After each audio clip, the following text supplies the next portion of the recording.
Todos bem-vindos a mais uma aula de pesquisa operacional. Hoje nós vamos falar um pouquinho de árvore de probabilidades e as aplicações de árvore de probabilidades. O objetivo aqui é que a gente chegue à apuração, na demonstração do resultado do exercício utilizando esse conceito de árvore de probabilidade, ou seja, fazer a simulação do resultado de uma empresa utilizando esses conceitos. Para tanto, vamos recordar um pouco dos conceitos da aula passada. Eu havia falado para vocês sobre espaço amostral, e entendam como espaço amostral um conjunto de eventos possíveis, e aqui, nesse exemplo, na tela, nós temos aí duas ações, a ação alfa e a ação beta, e a gente está avaliando a questão do preço. Em relação ao preço, pode ser que essa ação aumente, pode ser que essa ação ela diminua ou mantenha o preço constante. E aí o nosso espaço amostral são todas as combinações possíveis de uma ação em relação à outra. A ideia aqui é descobrir se o efeito de uma interfere no efeito da outra. Então, conforme eu disse, o espaço amostral é o conjunto de todos os eventos possíveis. E entenda como evento uma combinação qualquer de resultado dentro desse espaço amostral. Isso aqui seria isso aqui poderia ser um evento, que a ação A aumentou, a ação B também aumentou, a ação beta também aumentou. Bom, e aí nós temos eventos mutuamente exclusivos, ainda dentro da revisão de conceitos. O que são eventos mutuamente exclusivos? São aqueles eventos que, ocorrendo automaticamente exclui a possibilidade de ocorrerem os outros. Então, exemplo, se uma ação aumentou, obviamente ela não diminuiu e nem se manteve constante. Isso que é um evento mutuamente exclusivo. Ou seja, não existe nenhum resultado em comum. Evento não mutuamente exclusivo, na verdade, é a interseção entre eventos. Então, se a gente pegar aqui, esse conjunto de eventos aqui, interseção com esse, nós vamos ver aqui que o que tem em comum é que a ação beta, ela manteve a alta. E o resultado aqui foi que nessa interseção, o preço da ação alfa também se manteve constante. Então, evento que não é mutuamente exclusivo é a interseção, e nela a gente tem pelo menos um resultado em comum, que é esse resultado aqui. O complemento de um evento é quando você tem um resultado, o resultado como sendo o evento, e o complemento dele são todos os resultados daquele espaço amostral, menos o evento em questão. Então, no diagrama de Venn fica mais fácil entender o que são essas coisas. Então, eu acabei falando aqui sobre o complemento. Então, a gente tem aqui todo o espaço amostral, ou seja, o conjunto de todos os resultados possíveis. Nós temos aqui um evento X qualquer, e o complemento deles são todos os demais resultados desse espaço amostral. Então, aqui são eventos mutuamente exclusivos, ou seja, nenhuma interseção entre o evento X e o evento Y. Aqui nós temos um evento em comum, portanto, aqui nós estamos falando de interseção, então nós temos aqui o evento X, o evento Y e a interseção entre eles. E aqui a gente tem a união de eventos. E aqui é até fácil entender a equação. Essa união de eventos seria a probabilidade do evento X mais a probabilidade do evento Y. E quando eu pego isso, observe que essa interseção ela foi computada duas vezes.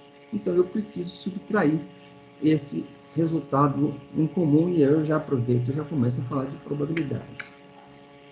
Então, nós temos probabilidades que elas podem ser condicionais, ou probabilidade condicional, como queira. Isso está associado ao teorema de Bayes. E isso é indicado dessa forma aqui. E a gente vê o seguinte, a probabilidade do evento A acontecer tendo ocorrido o evento B. E a probabilidade que isso aconteça é a interseção desses eventos dividido pelo evento B. Ou seja, quando eu aplico esta equação aqui, eu estou exatamente calculando a probabilidade do evento A acontecer tendo ocorrido o evento B. Obviamente, se eu passar esse denominador para cá multiplicando, a gente tem o que nós denominamos regra do produto, que é a interseção entre dois eventos, o evento A e o evento B. Ou seja, é essa equação aqui, eu apenas fiz um ajeitamento matemático para deixá-la na forma de produto. E essa equação aqui nós vamos utilizar bastante na aula de hoje.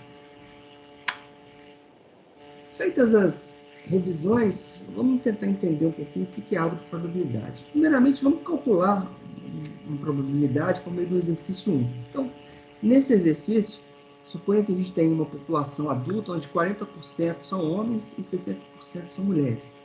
Sabe-se ainda que 50% dos homens são fumantes e 30% das mulheres são fumantes também.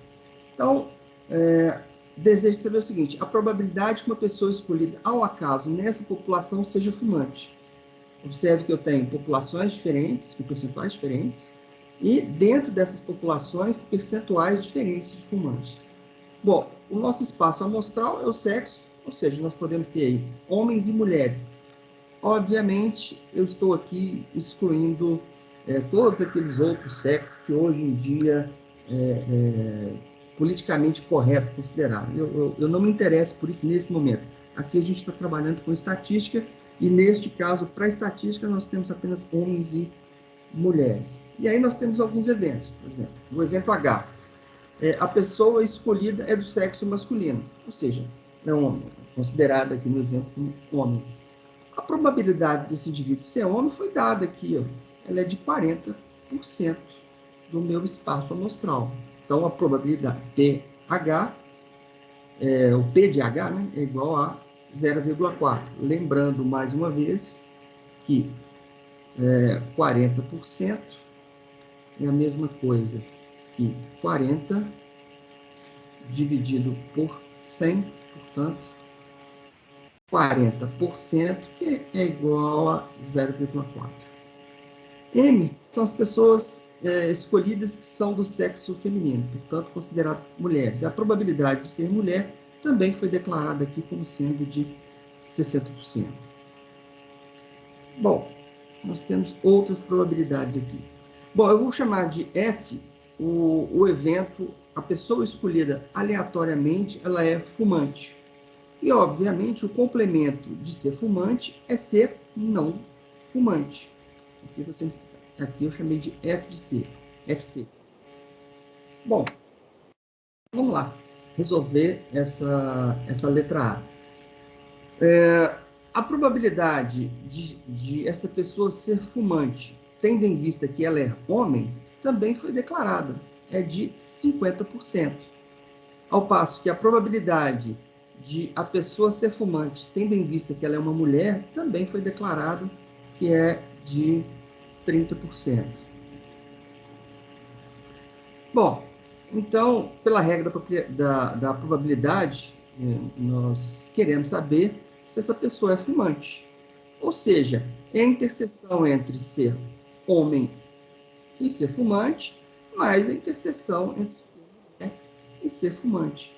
E aqui a gente pode aplicar essa equação que nós já vimos para poder fazer essa conta. Ou seja, a probabilidade da interseção entre A e B é a probabilidade de B vezes a probabilidade de A acontecer tendo B ocorrido.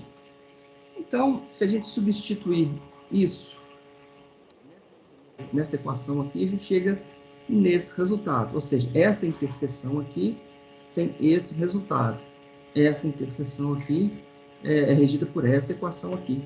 E como nós temos esses percentuais, fica fácil. A probabilidade de ser fumante sendo homem é de 50%. Aqui. A probabilidade de ser homem é de 40%. A probabilidade de ser fumante, sendo essa pessoa mulher, é de 30%. E a probabilidade dessa pessoa ser mulher é de 60%. Então, no fundo, a gente tem aqui soma de multiplicações. Então, fazendo essas contas aqui, 50% de 40% mais 30% de 60%, a gente chega em 38%. Então, 38% é a probabilidade de uma pessoa escolhida aleatoriamente nesse conjunto de pessoas e de essa pessoa ser fumante. A letra B está perguntando o seguinte, deseja saber a probabilidade que seja um homem sabendo que essa pessoa é fumante. Ora, aplicando a equação que nós vimos anteriormente, ou seja, a probabilidade de uma pessoa escolhida ser homem, sendo ela fumante, é a probabilidade da interseção dividida pela probabilidade de ser fumante. Ora, a probabilidade de essa pessoa ser fumante, nós acabamos de calcular aqui, ó, de 0,3%. E a probabilidade dessa pessoa, e fazendo essa conta aqui, ó, essa conta é a probabilidade da pessoa ser fumante, sendo ela homem, é 50%. Chegando alguém na sala aí. Lívia. E a probabilidade dessa pessoa ser homem é de 40%. Então, multiplicando 50% de 40% dá 20%. E agora sim, fazendo essa conta, é 0,2 dividido por 0,38. Sim, quem perguntou? A gente já passou pelo problema, já tivemos esse problema antes. Lívia, seu áudio está muito ruim, eu não consigo te ouvir. Boa noite, professor. Boa noite, você está falando comigo? Não, acabei de entrar. Ah, não, é porque seu áudio estava ligado, então. Tá bom, deixa eu desligar aqui. Então, fazendo essa conta aqui, a probabilidade, então, de uma pessoa escolhida ser homem, sendo essa pessoa fumante, na hora que a gente faz essa conta, é na ordem de 52,63%. E olha, a pergunta é, existe uma outra forma de nós representarmos esse problema? A resposta é sim. Deixa eu ficar livre desse ponteiro do mouse aqui. Olha só, vamos distribuir isso na forma de uma árvore de probabilidade. Nós temos aqui a probabilidade de uma pessoa ser homem é de 40%. A probabilidade dessa pessoa ser mulher é de 60%. Então está aqui, 40% para homem, 60% para mulher.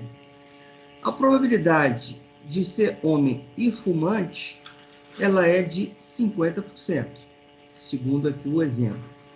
E, obviamente, quem não é fumante, que é o complemento disso, não fumante, é o restante. Isso aqui é 50%, o restante é 50% também. Bom, vamos para as mulheres. As mulheres, 30% delas são fumantes. Aqui, 30% fumante. Não fumante, ou seja, o complemento de fumante, é o oposto, é o contrário de 30%. É o que falta para fechar em 100%. Portanto, 70%. Ora, então agora a gente consegue calcular aqui, ó, qual que é o percentual das pessoas serem fumantes, sendo elas homens. É só fazer essa multiplicação de 0,5, 0,4 por 0,5 e dá 0,2. E a probabilidade dessa pessoa não ser fumante, essa parte de baixo aqui, é a multiplicação de 0,4 vezes 0,5, que também, já que é a mesma conta, também é de 20%. Vamos fazer essas contas para mulheres. Mulheres fumantes é 60% vezes 30%. Se a gente fizer essa conta, nós vamos achar mulheres fumantes, 18%. E mulheres não fumantes vão ser 60% vezes 70%, portanto 0,42. Agora, a gente consegue achar o percentual de fumantes desse grupo, que basta somar mulheres fumantes com homens fumantes. Portanto, 0,2 mais 0,18 dá 0,38. Claro que a gente também consegue achar o percentual de não fumantes. São homens não fumantes, que é 20%, mais mulheres não fumantes, que é 42%. Somando isso, nós temos 62%. Então, agora a gente consegue, por exemplo, chegar no mesmo resultado que nós havíamos chegado anteriormente. Então, qual que é a probabilidade de nós escolhermos uma pessoa no grupo que ela seja homem, sendo ela fumante? Ora, probabilidade de ser fumante, nós já vimos aqui que é de 38%. E a probabilidade de ser homem fumante é de 0,2%. Na hora que a gente faz essa conta aqui, a gente chega no mesmo resultado anterior. Ou seja, a árvore de probabilidade, ela visualmente, às vezes, mais interessante. Particularmente, eu gosto muito das equações. Eu me adapto muito bem às equações. Mas tem gente que prefere algo mais visual, e nesse caso, a árvore de probabilidades, ela cumpre muito bem esse objetivo. Nós podemos... Bom, aqui um outro exemplo. Sabe-se que uma população, 8% das pessoas são infectadas por um vírus causador de uma doença muito grave. Um teste para a detecção desse vírus ele é eficiente em 99% dos casos para os quais os indivíduos estão infectados, mas resulta em 2% de positivo para não infectados. Ou seja, esses 99% testados aqui, 2% deles acusou como sendo infectados, mas na verdade eles não são. Então, isso é chamado de falso positivo. Se o teste de uma pessoa dessa população der resultado positivo, qual que é a probabilidade de fato dessa pessoa estar infectada? Vamos fazer essas contas aqui, usando a árvore de probabilidades. Então, olha só, uma população, 8% dela é infectado. Está infectado. Portanto, os não infectados é o complemento, é aquilo que falta para chegar em 100%. Portanto, 92%. Desses infectados, 99% testam positivo. Ora, o complemento disso testa, então, negativo, que é o que falta para chegar em 5%. Está aqui. Ora, dos não infectados, 2% tem resultado que testam positivo. Joia. Então, dos não infectados, o complemento disso, 98%, testa de fato negativo.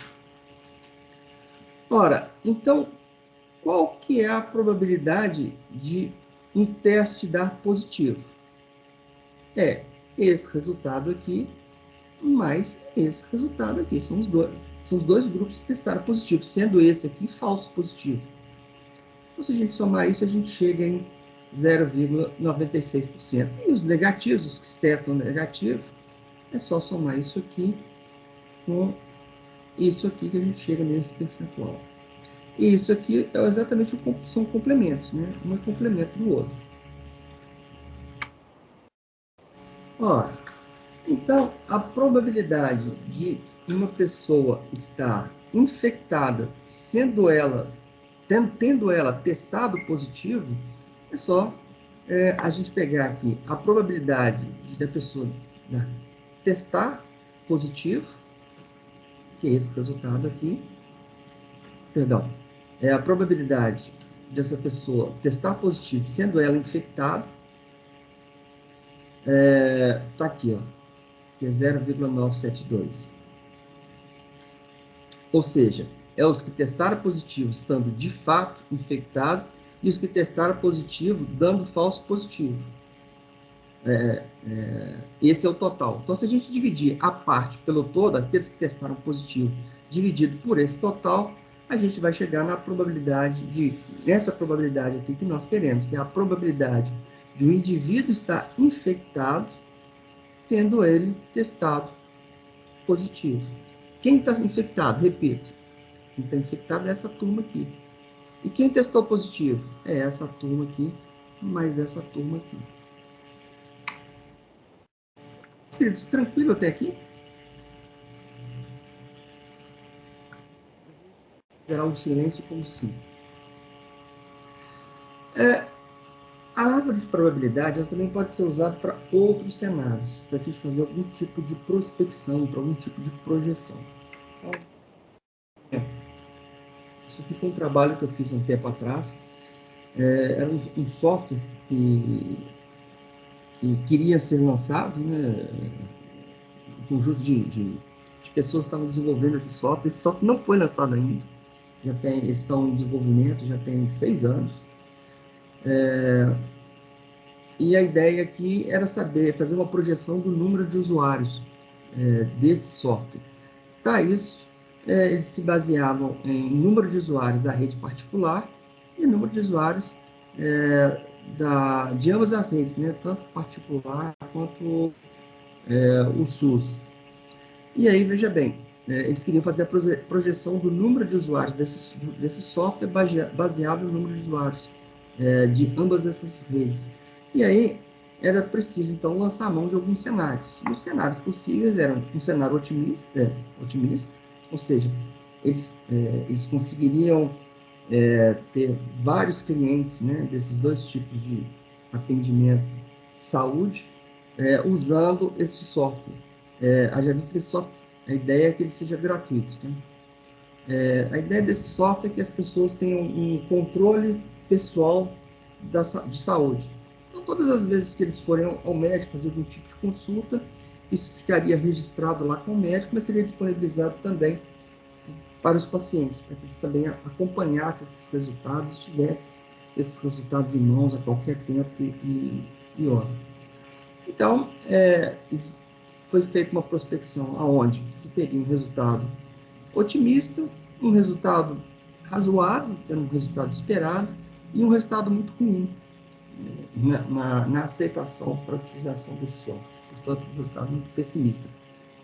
E foi feito isso para a rede particular, e foi feito isso somando essas duas redes, ambos com essas visões, né, de otimista, pessimista e realista, né? Geralmente o esperado é aquela visão mais realista. Esse foi um outro trabalho que eu tive que fazer, também uma prospecção, mas era para o lançamento de uma faculdade. Eles me contrataram para eu poder avaliar a possibilidade de implantar um curso de engenharia nessa faculdade. Eles não tinham curso de engenharia, eles só tinham curso na área de humanas e biológicas. Então, eu fiz exatamente a prospecção do número de alunos para cada curso. Então, eu peguei as diferentes engenharias e fiz uma prospecção com base no cenário, no mercado. Isso já tem um tempo que foi feito. Foi feito em 2014, se não me engano. Um cenário otimista, um cenário realista e um cenário pessimista. Provavelmente, se nós analisarmos o que aconteceu, considerando a recessão de 2014 e considerando esse período de pandemia 2018, 2020, 2021, provavelmente o resultado deve ter dado um resultado pessimista. Agora, resta saber se eles conseguiram passar por essa crise em todos esses cenários, porque na maioria das vezes o que a gente faz é garantir que, se você passar por esse momento mais difícil, ou pelo pior resultado possível, você consegue passar por qualquer outro cenário. Então, se eles tiverem feito o ajuste da vida deles baseado no pior cenário possível, eles conseguiram atravessar esse período, conseguiram sobreviver a esse período difícil, que é difícil para todo mundo mesmo. Bom, entendido a ideia da coisa, vamos para algumas aplicações. Então, nesse primeiro exercício, para a gente aplicar esses conceitos, a gente tem aí a safra brasileira de grãos registrou em 2014 193,62 milhões de toneladas de grãos. E em 2015, esse registro foi 209,5 milhões de toneladas. Isso aqui são dados reais, tá? Então, está sendo pedido: encontre um modelo matemático que represente esses dados pelo método de regressão linear. Isso aqui nós já vimos. Está pedindo aqui para usar 2 dígitos para o ano. Está pedindo ainda, para depois da gente encontrar esse modelo matemático, a gente fazer a projeção para os anos seguintes, que são os anos de 2016, 17 e 18. Ou seja, baseado em 2 anos, provavelmente, quando esse exercício foi pensado, a data era de 2014. E aí, com base, 2014, provavelmente era a data de 2015. E aí pegou-se um cenário curto, né, os 2 anos, 2014 e 2015, e tentou-se fazer uma projeção disso para 3 anos para frente, para você ter uma noção de qual seria a colheita. Bom, a partir disso, pede o seguinte: crie alguns cenários distintos, fazendo uma projeção desses dados de forma pessimista, realista e otimista, sendo que o pessimista é o que você encontrar aqui, ó, no modelo matemático, você vai considerar o resultado pessimista como sendo apenas 30% desse valor. O realista é o próprio valor encontrado aqui nesses anos. E o otimista, você vai considerar que o resultado é 60% maior do resultado que der aqui na equação. Então, isso é um cenário inicial. Depois disso, pede-se para fazer um ajustamento pelo método de árvore de probabilidades. Bom, então nós temos aí 4 etapas para cumprir esse objetivo. Então, vamos para a primeira. Obviamente, se a gente pegar esses dados aqui, ó, de 2014 e 2015, por 2 pontos, a única possibilidade é de você ter uma reta. Se a gente quisesse algo diferente disso, a gente tinha que ter pego aqui anos para trás, né? Uma década, por exemplo. Então, você pega uma década para trás, verifica o comportamento e, baseado nisso, você cria um modelo matemático fazendo ajuste polinomial. Agora, se vai ser de primeiro grau, uma reta, se vai ser de segundo grau, uma parábola, de terceiro grau, quarto, quinto, sexto, sétimo, oitavo, o que vai demonstrar é o resultado. Você vai ter que experimentar. Você vai ter que criar um modelo matemático e verificar o tamanho do erro. E aí, aquele que apresentar o menor erro, você utiliza o polinômio naquele grau. E tudo é muito relativo, né? Tudo depende do comportamento das coisas. Eu, por exemplo, estou aplicando esse método para achar a curva de enchimento volumétrico do coração, do átrio esquerdo e do ventrículo esquerdo, baseado nesses modelos. Para vocês terem ideia, eu cheguei a um polinômio para conseguir o menor erro possível, eu cheguei num polinômio de 8º grau. Então, eu consigo pegar os resultados de uma tabela e criar uma equação que representa exatamente o comportamento daquela tabela. E com base nisso, eu consigo calcular o fluxo sanguíneo, eu consigo calcular a velocidade do sangue, eu consigo calcular aceleração, eu consigo calcular a potência que o coração gasta para bater, enfim.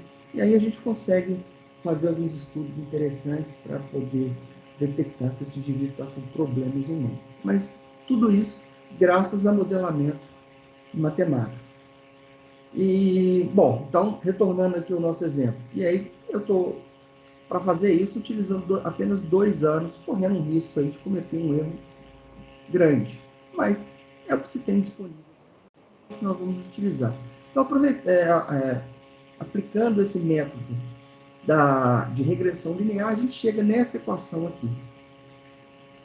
E aí, veja bem, se a gente substituir os anos de 2016, e ele diz para usar só 2 dígitos para o ano. Então, se a gente substituir 16, 17 e 18 nessa equação aqui, a gente chega nesse resultado simulado.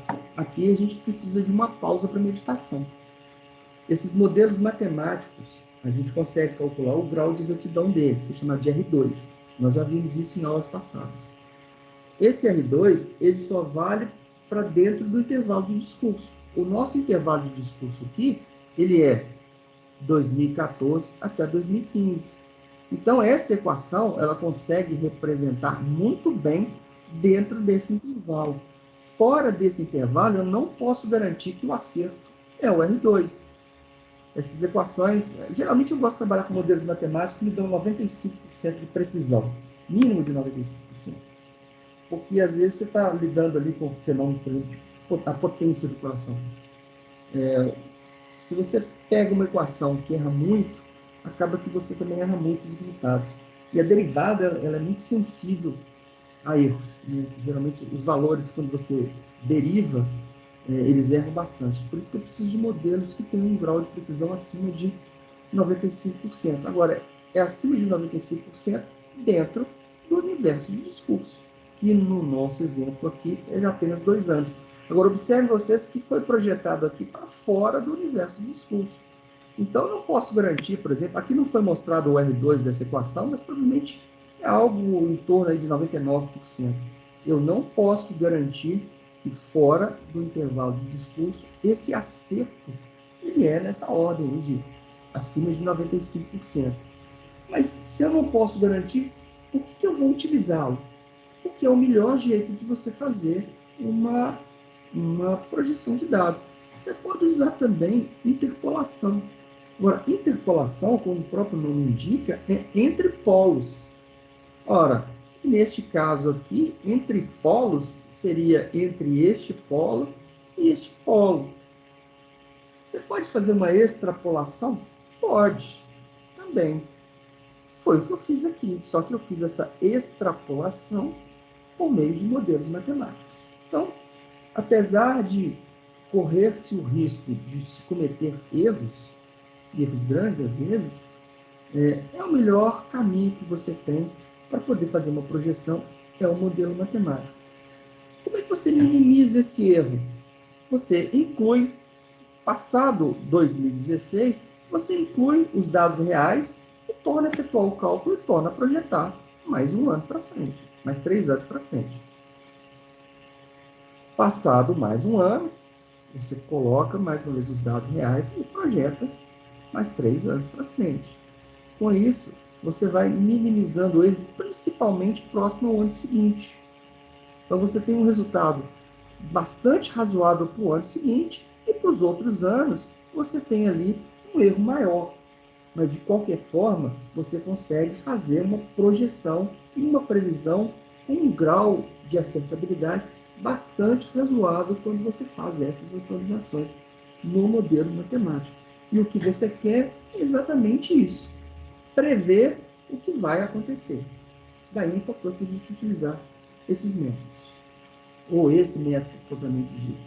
Então, encontramos o modelo matemático e fizemos aí uma projeção inicial dessa safra, como ela poderia ocorrer nos 3 anos seguintes.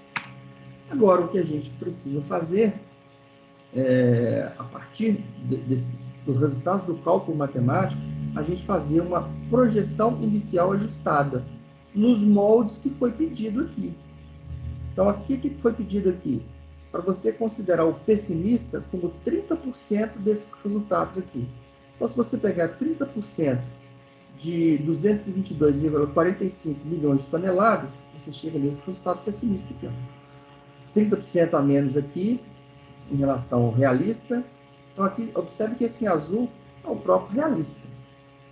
O em vermelho é 30% desse realista. Então, se eu pegar aqui 30% desse valor realista, eu chego nesse valor pessimista, aqui em 2018, da mesma forma. O otimista, você tem que pegar o realista e multiplicar por 60% a mais, 1,6. 1,6 você está aumentando 60%. Então, se você pega esse resultado aqui, multiplica por 1,6, você chega nesse. Se você pega esse resultado, multiplica por 1,6, você chega nesse. Se você pega o realista e multiplica por 1,6, você chega nesse resultado otimista aqui. De sorte que agora a gente tem um cenário projetado inicial para as 3 simulações. Um cenário pessimista, realista e otimista. Agora, o que eu preciso fazer é ajustar esses resultados com base na probabilidade que esses cenários possam acontecer. E aí, então, nós vamos lançar mão da etapa seguinte, que é a etapa B. E aí, veja bem, senhores, a gente precisa ter uma noção de como é que isso se distribui. O valor projetado, eu coloquei entre aspas. E aqui foi distribuído da seguinte forma. O resultado ele é pessimista projetado. Qual que é a probabilidade de eu prever um resultado pessimista e esse resultado de fato ocorrer aqui, se concretizar de forma pessimista? Aqui, algum especialista achou que a chance disso acontecer é de 75%. Qual seria a probabilidade de eu projetar uma safra ruim, mas o resultado, ele ser um resultado razoável, ser um resultado realista? Segundo o entendedor, ou os entendedores da área, a chance disso acontecer era de 20%. E qual a probabilidade de eu projetar um cenário pessimista e ele ocorrer de forma otimista? Aqui, segundo os especialistas, isso era de 10%. Tem um erro aqui. Deixa eu ver. Não tem erro não.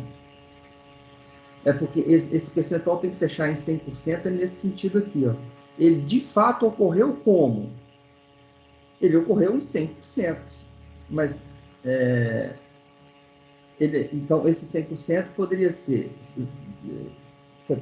não, ele é esse 75, mais esse 13 aqui, portanto, 88, mais esse 12% aqui, ele fecha em 100%. Todas essas linhas aqui, ó, vão fechar em 100% nesse sentido. Então, ele vai fechar em 100% na horizontal.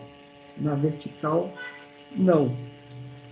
Bom, entendido isso, como é que a gente consegue essa tabela aqui? Ora, na maioria das vezes, a gente precisa consultar as pessoas que estão envolvidas na área. Algum especialista em produção. E o governo, ele faz uma projeção de probabilidade, né, de projeção de safra, com base no que aconteceu no ano passado, com base na perspectiva de chuva para o ano, com base, ou seja, no clima, de forma geral, com base nos empréstimos que as pessoas estão tomando, né, que esses produtores estão tomando. Então, o governo ele tem uma certa chance de prever o tamanho da safra em grãos, e ele faz isso com um ano de antecedência. Então, esses dados geralmente são informados. Você consegue esses dados. Se você não conseguir esses dados para a área que você deseja atuar, o que você tem que fazer é chutar. Não existe outra alternativa.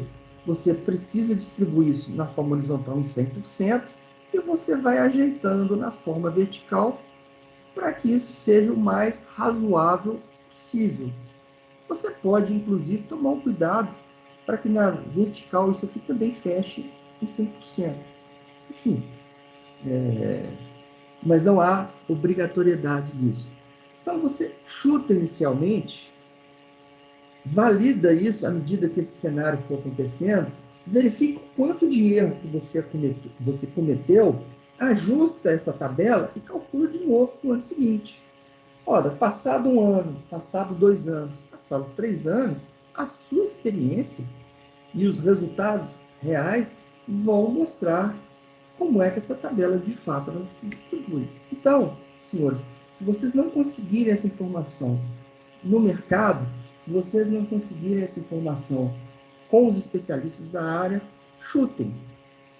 Chutem, façam os cálculos e depois venham ajustando isso com o tempo, à medida que vocês forem acompanhando. Bom, senhores, eu também preciso de uma projeção de cenário. Então, vai ser distribuído dessa forma. O mercado aqui, ó, ele está bastante pessimista, né? As pessoas, pelo visto, acreditam que a chance, de fato, de a economia não deslanchar é de 60%. A chance dela permanecer como está é na ordem de 30%. E apenas 10% seria a chance de um cenário mudar e, de fato, a gente ter um crescimento consistente nos anos seguintes. Ou seja, quem fez essa projeção aqui lá em 2016 estava bastante pessimista.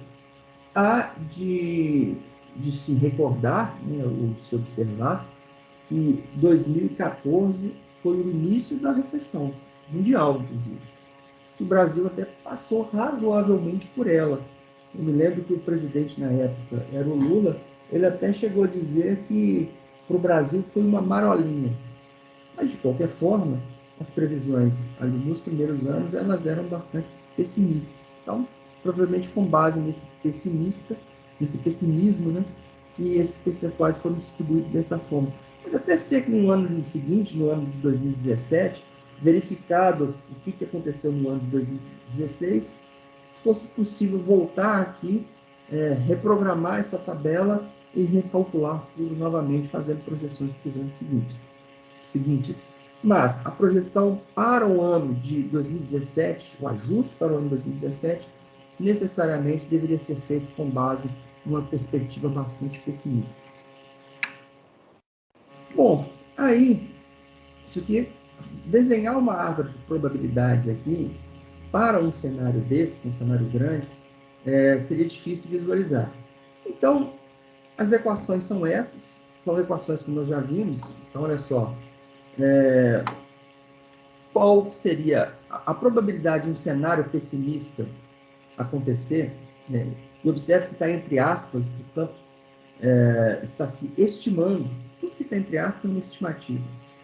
Então, a probabilidade de um cenário pessimista acontecer, estimado de forma pessimista, é a probabilidade, então, de esse cenário acontecer pessimista, né, eu projetá-lo de forma pessimista e ele de fato acontecer de forma pessimista, vezes a probabilidade dele ser pessimista. Mas essas outras probabilidades aqui, eu não vou entrar em detalhes aqui agora para essas equações, mas veja bem que está sendo feito aqui uma projeção.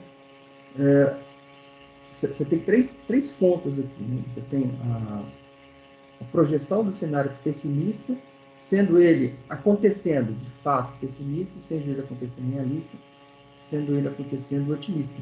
E uma projeção aqui de uma safra pessimista com base nessas equações. Eu vou fazer essa árvore de probabilidades, ele será baseado nessas equações, mas eu vou fazer isso na forma de tabela, para ficar mais fácil de enxergar. Portanto, eu não vou entrar agora em detalhe nessas equações, porque eu vou apresentá-las uma por uma daqui a pouco. Mas esses são aí os cenários: pessimista, realista, otimista, dentro dessas probabilidades que eu acabei de citar. Bom, então vamos lá.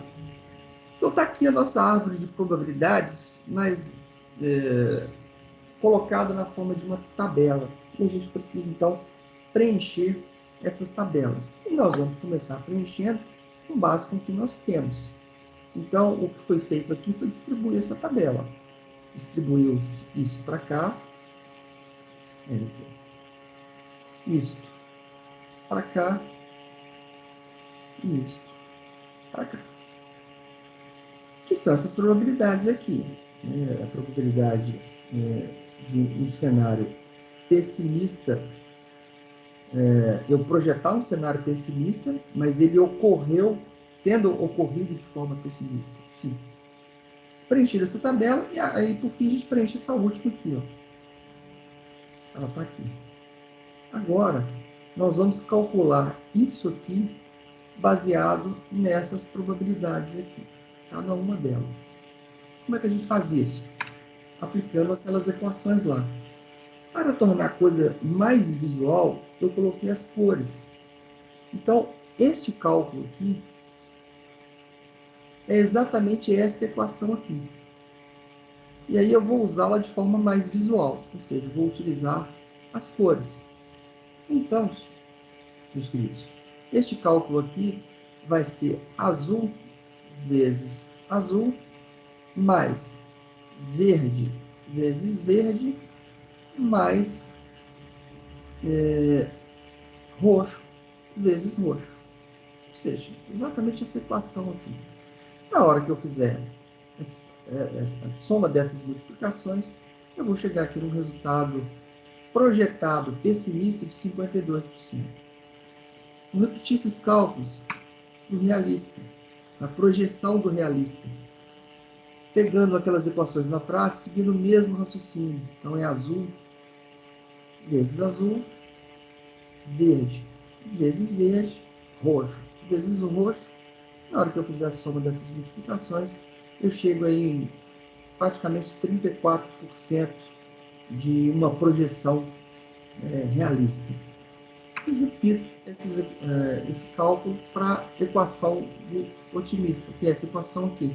Mais uma vez é azul vezes azul, verde vezes verde e roxo vezes roxo. Chego nessa probabilidade otimista de 15%, 15,2% para ser mais exato. Ótimo. Agora, com base nisso, eu vou preencher essas outras planilhas aqui. Ora, me valendo da outra equação para preencher esse cenário aqui. Esse cenário vai ser, multiplica-se o que está em azul e divide por este azul aqui, que é a probabilidade de ser pessimista. Na hora que eu fizer essas contas, eu vou chegar nessa probabilidade aqui. Eu vou repetir esse processo da mesma forma. Multiplica o que está em azul, portanto, aqui e aqui, divide. Veja bem que eu estou montando o cenário que é pessimista. Então, eu vou continuar dividindo por esse pessimista aqui. Todo mundo aqui é a coluna do pessimista. É a projeção pessimista. Repito esse cálculo. Mais uma vez, então, este vezes este, dividido por esse. Feito isso, eu passo agora para a projeção realista. Seguindo a mesma ideia, me valendo dessa equação, só que eu vou fazer isso de forma visual. Então, é este vezes este, e agora eu estou projetando o realista, portanto, dividido por esse. Chego nesse resultado aqui. Para o outro, azul vezes azul, dividido por azul. Mais uma vez, azul vezes azul, dividido por azul. E agora eu vou para a projeção do otimista. Repito o mesmo processo, eu apenas adiantei aqui, baseado nas equações. Essas equações estão lá para trás. Se vocês pegarem isso, vocês conseguem acompanhar esse raciocínio e fazer essas contas que aqui estão. E veja bem que eu estou usando aqui o otimista. Então, a primeira conta seria este vezes este, dividido por esse, para dar esse resultado aqui. E aí, os outros resultados são semelhantes. Enfim, feito isso, agora eu tenho todas as condições de fazer um ajuste de cenário, também baseado em equações. Agora eu tenho aquela minha configuração inicial de cenário, e aí foi feito como? Isso aqui era o modelo matemático, esse aqui foi o ajuste de 30% para o resultado negativo e 60% a mais para o resultado otimista. Agora, o que eu vou fazer é ajustar essa configuração de cenário pela probabilidade disso acontecer. Baseado o quê? Naquela equação de Safra que eu apresentei lá atrás. Para um cenário pessimista, depois para um cenário otimista, depois para um cenário realista, para cada um desses anos. Então, aqui é o cenário pessimista. Então, basicamente, se eu estou pegando aqui o pessimista, então vai ser o pessimista desse ano vezes esse pessimista, mais este realista vezes este, mais este vezes este. Quando eu somo tudo isso, eu chego no meu resultado pessimista para 2016. Faço isso para 2017. O 2017 seria este vezes este, mais este vezes este, mais este vezes este. Chego neste resultado aqui. E repito o mesmo para 2018. O que é 2018? Este. Vermelho vezes vermelho, azul vezes azul, mais verde vezes verde. Quando eu somo tudo isso, eu chego no resultado pessimista para 2018. Repito esse processo, mas agora a turma do realista. E faço as mesmas contas para 2016, 2017, 2018. Ou seja, 2016, vermelho vezes vermelho, mais azul vezes azul, mais verde vezes verde. Chego nesse resultado 2016. Repito o processo para 2017. Vermelho vezes vermelho, azul vezes azul, verde vezes verde. E o mesmo, chego aqui no resultado para 2017 e repito o mesmo para 2016. Isso aqui tinha que estar com cor vermelha. Depois vocês corrijam na tabela de vocês. Foi um erro. Então, aí seria vermelho vezes vermelho, azul vezes azul e verde vezes verde. Chega aqui no resultado de 2018, que é esse resultado que aqui está. repito o mesmo processo para o otimista. Para que eu fizer todas essas contas, eu chego aqui no cenário otimista para todos esses anos, 2016, 2017 e 2018. Aqui eu já corrigi a cor da tabela. Passei porque é pessimista para vermelho. Ora, feito isso, eu tenho todos os cenários possíveis e ajustados. Observe que eu parti deste inicial e cheguei nesse cenário ajustado conforme aquelas probabilidades. Aqui o resultado foi pequeno, então dava para colocar tudo numa tabela só, que é essa tabela aqui. Na maioria das vezes, você tem projeções que são muito extensas. E o que você faz é, primeiro apresenta o cenário realista, depois o pessimista, e por último, ou primeiro, enfim, apresenta cada um deles de forma separada. O que é fato aqui? Que eu, primeiro, parti do modelo matemático para encontrar valores projetados. Depois, eu apliquei um percentual para que eu conseguisse, então, separar esses valores em pessimista, realista e otimista. E, por fim, eu apliquei o conceito de árvore de probabilidades para poder fazer um ajuste fino nesses valores aqui. Esse aqui é um ajuste mais grosseiro. Você poderia até utilizá-lo para poder apresentar isso como cenário, mas é um ajuste muito grosseiro. É melhor você apresentar isso na forma de um ajuste fino, para que você tenha um resultado mais preciso possível. Mas observe que agora eu tenho, para cada ano, uma visão pessimista, uma visão realista e uma visão otimista com base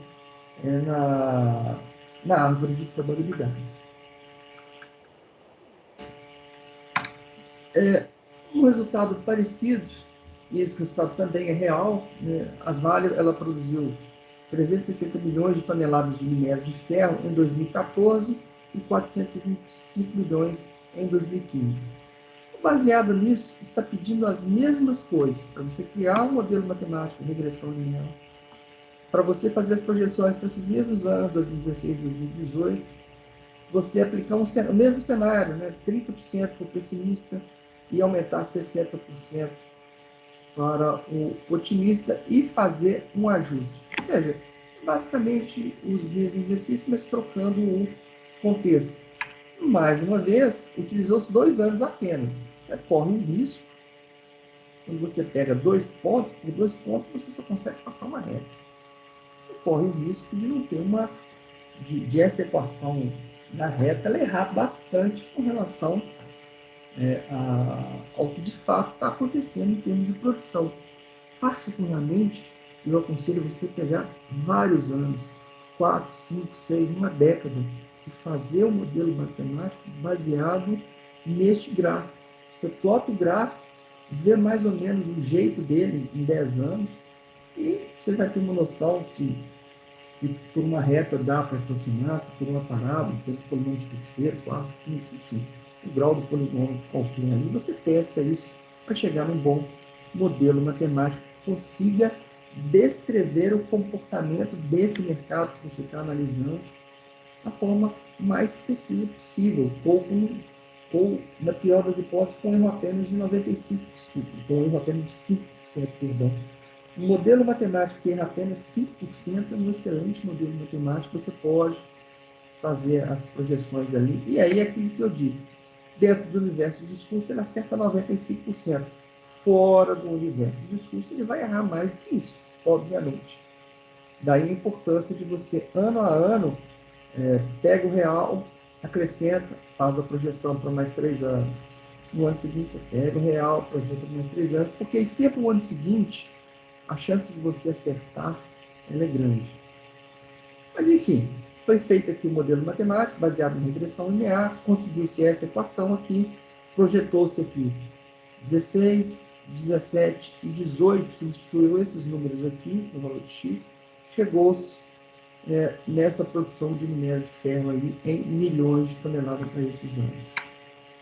Aplicou-se esse cenário inicial, com base aí em 30% do realista e 1,6%, ou seja, 60% a mais para o otimista, e agora se deseja fazer um ajuste desse cenário grosseiro, chegando a um ajuste fino. Eu vou apenas... Tá bom, isso aqui é importante.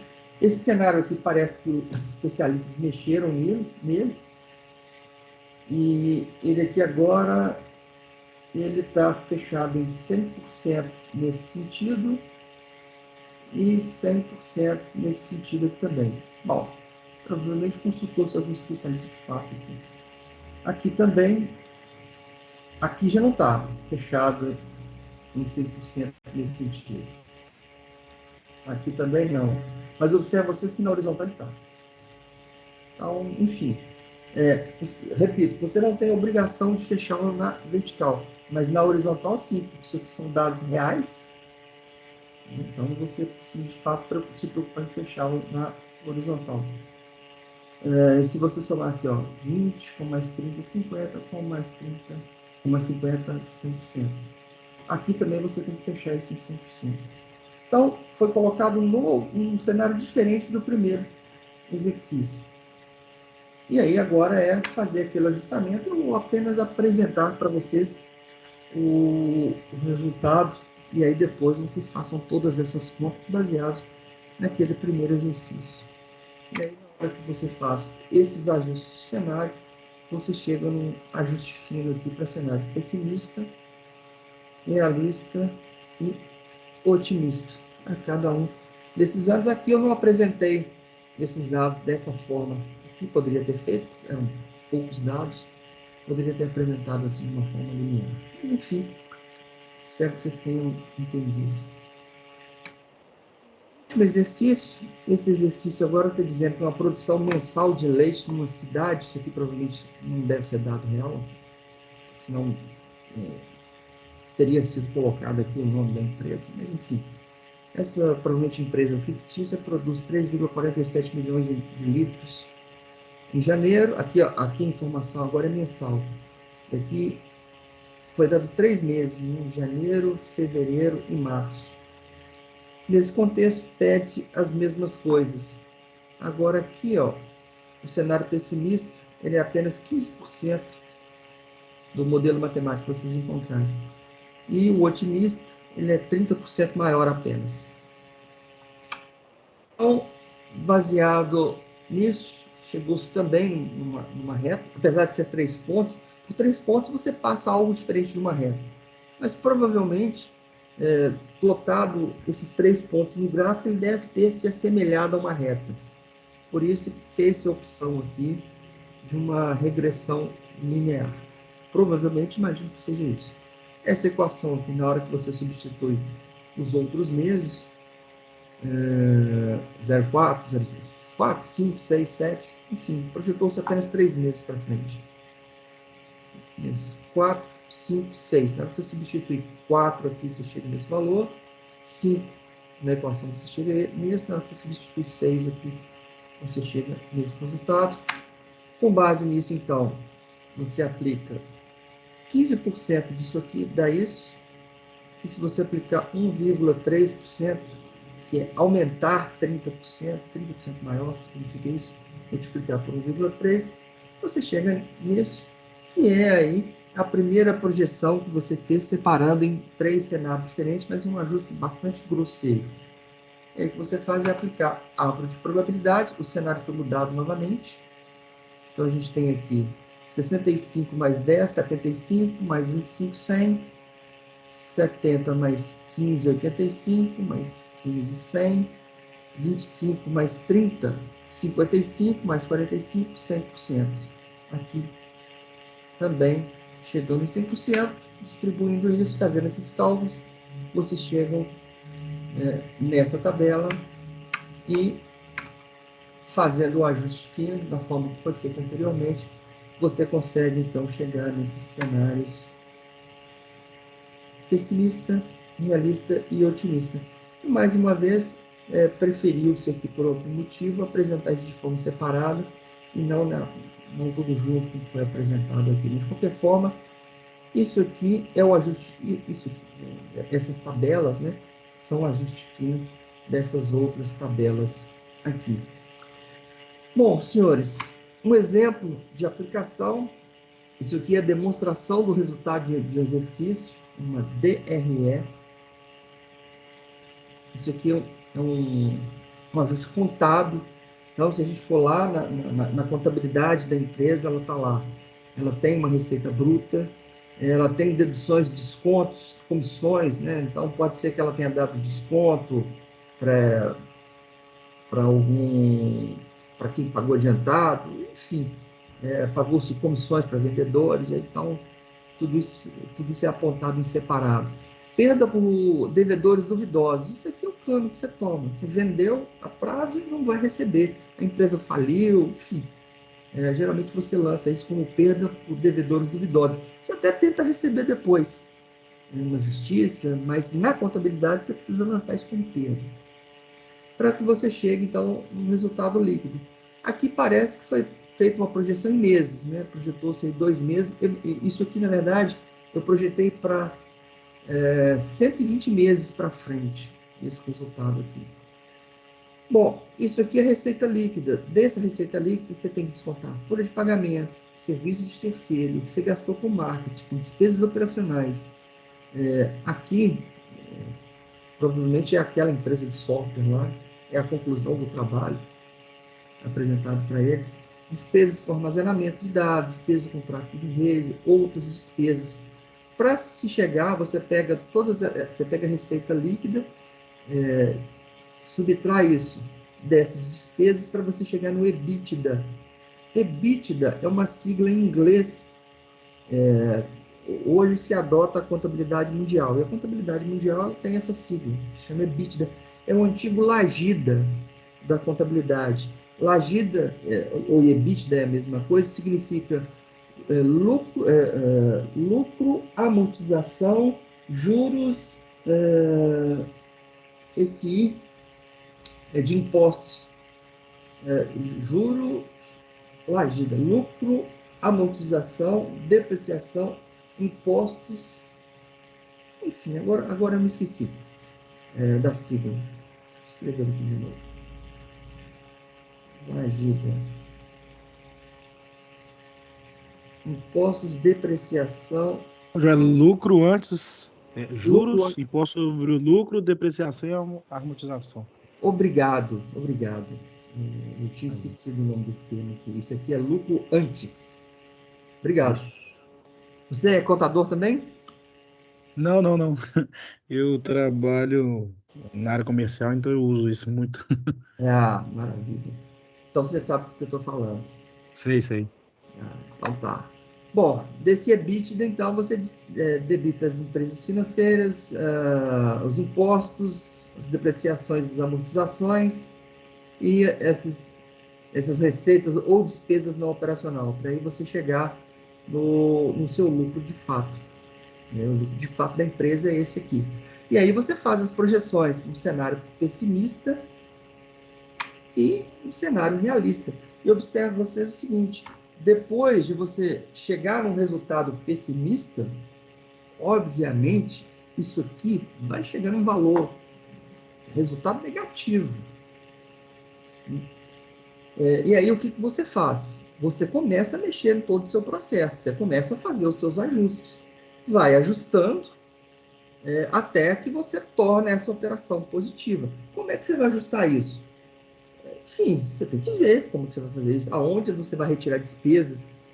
Muitas empresas, demitir funcionário geralmente tem custos. Né? Você tem custo com a demissão, depois você vai ter custo com requalificação desses indivíduos. Então, demitir não é a primeira opção, principalmente em empresas grandes. Mas aí você pode colocar esse indivíduo em férias coletivas, enfim, você atrasa a produção. Você tem uma série de medidas que você pode fazer antes de demitir. Demitir é o último caso. Geralmente, para essas empresas como a Fiat, o custo com qualificação é muito alto. Então, demitir funcionário não é uma boa.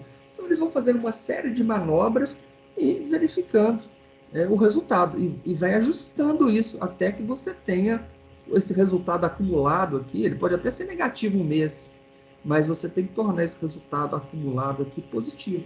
Por que você faz isso no cenário pessimista? Porque se você sobreviver no cenário pessimista, você sobrevive a qualquer outro resultado. Daí a importância de você ter uma ferramenta desse tipo.